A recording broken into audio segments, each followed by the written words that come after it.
Question authority is a bumper sticker slogan going back to the me generation of baby boomers who came of age in the 1960s.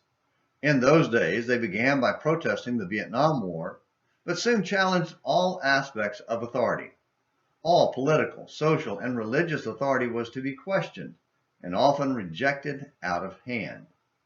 It's amazing to see how many of those same people who refused to be told what to do in their younger days are now some of the strongest advocates for the use of force to make people conform to their way of doing things.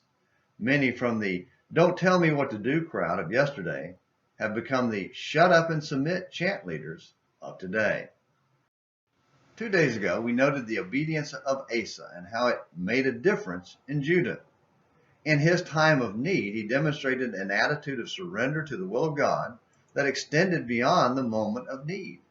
After the divine rescue of Judah, Asa set about doing the will of God by purging idolatry from the land. Included in that process was the difficult chore of removing his grandmother from her position of authority and tearing down her personal idol. It could not have been easy, but making a difference is seldom easy.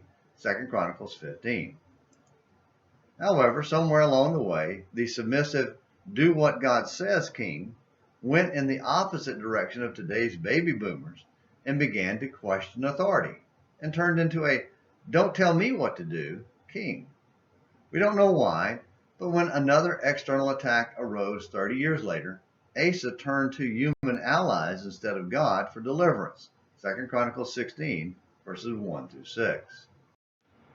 On a human level, it seemed to work because the allies ended the threat.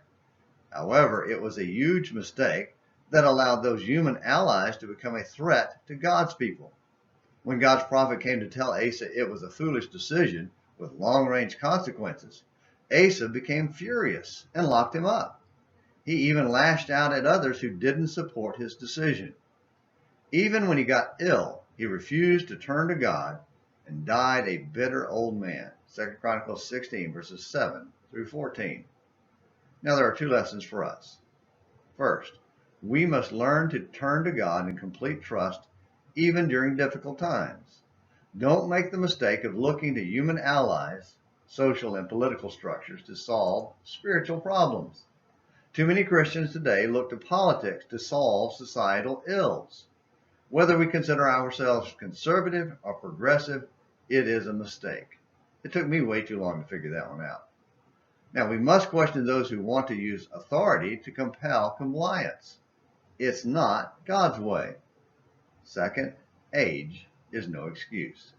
Young or old, we must continue to rely on God instead of ourselves. How different history could have been if Asa had remained compliant to the end. Thank you for watching Morning Minutes in the Bible. Until next time, this is James McClenny hoping you have a great day.